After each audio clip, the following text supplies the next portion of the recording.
What's up everyone, this is Shankar Pratap Singh and you are watching SPS Astrology on YouTube channel. Guys, आज हम बात करेंगे कि हमारी लाइफ में जो कमियां होती हैं, कमी बहुत टाइप की है, चाहे वेल्थ की कमी हो, सुख की कमी हो, शादी ना हुई हो, कैरियर ना बन रहा हो या कोई भी प्रॉब्लम। तो ये क्यों है? इसके पीछे रीजन क्या है? इसके पीछे जो सबसे बड़ा जो रीजन है वो ये है कि जिस कमी हमें लाइफ में महसूस हो रही है वो किस हाउस से बिलोंग करता है आपके बर्थ चार्ट में, और उस हाउस में कौन कौन से प्लैनेट्स का इन्फ्लुएंस पड़ रहा है और उस हाउस के लॉर्ड की पोजीशन क्या है जिसकी हम कमी महसूस कर रहे हैं। जैसे हम वेल्थ की अगर कमी महसूस कर रहे हैं तो सेकंड हाउस या उसके लॉर्ड की क्या पोजीशन है। हमारे पास घर नहीं है, गाड़ी नहीं है, सुख से संबंधित चीजों की कमी है, तो फोर्थ हाउस या फोर्थ हाउस के लॉर्ड की पोजीशन क्या है। हमारी मैरिज नहीं हो पा रही है या किसी के साथ हमारी पार्टनरशिप नहीं चलती है, तो सेवंथ हाउस की लॉर्ड की पोजीशन क्या है या सेवंथ हाउस की क्या पोजीशन है। इनकम प्रॉपर तरीके से नहीं हो पा रही है तो 11th हाउस की लॉर्ड की पोजीशन क्या है या 11th हाउस का लॉर्ड कौन से हाउस में प्लेस्ड है। इन चीजों को अंडरस्टैंड करना बहुत जरूरी है। और सबसे खास बात यह, कमी की जो मेन वजह है वो क्या है। कमी की 3 मेन वजह हैं। पहला सैटर्न, दूसरा राहु और तीसरा केतु। ये 3 प्लेनेट ऐसे प्लेनेट हैं जिनके चक्कर में हमें लाइफ में बहुत स्ट्रगल करना पड़ता है। बिकॉज सैटर्न क्या करता है, सैटर्न जिस हाउस में बैठता है, जिस हाउस में देखता है, उन चीजों को सैटर्न स्लो कर देता है और वो हमें 35 के बाद धीरे धीरे करके मिल पाती हैं। राहु जिस हाउस में बैठता है, जिस हाउस को राहु देखता है, उस हाउस से संबंधित चीजों को लेके हम लाइफ में बहुत कमी महसूस करते हैं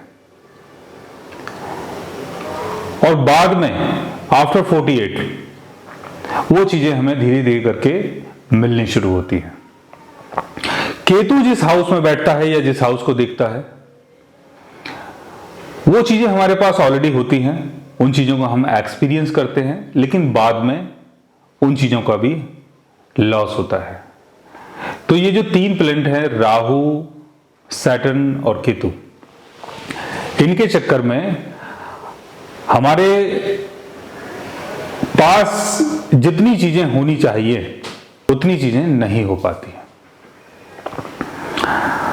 अब इनको हम कैसे ठीक कर सकते हैं, ये जो प्रॉब्लम्स हैं इससे हम कैसे बच सकते हैं, उसका जो इजी सॉल्यूशन है वो मैं आपको बता रहा हूं। राहु, केतु और सैटर्न किसी भी हाउस में अगर प्लेस्ड हैं तो सबसे पहले ये देखें कि उस हाउस की राशि क्या है और राशि का लॉर्ड क्या है और उसका कौन सा जेमस्टोन बनता है।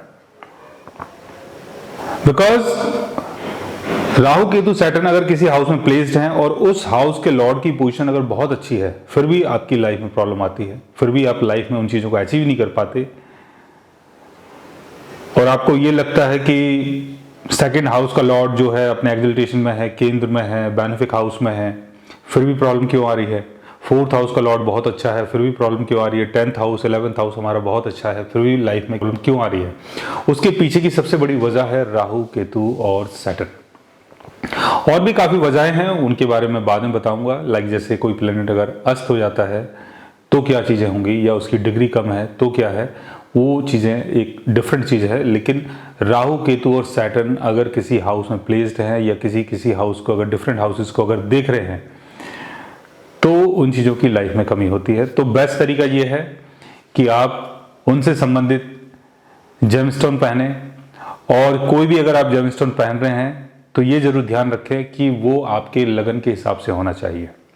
अगर लगन के हिसाब से जेमस्टोन नहीं पहन पा रहे हैं आप, तो आप उस राशि जहाँ पर राहु केतु या सैटर्न की प्लेसमेंट है, या जहाँ पर राहु केतु या सैटर्न का एस्पेक्ट पड़ रहा है, उस राशि का लॉर्ड क्या है और उसका मंत्र क्या है, उस मंत्र के थ्रू भी आप रेमेडी कर सकते हैं, मंत्र का जाप कर सकते हैं, तो आपको इन चीज़ों में बेनिफिट हो सकता है।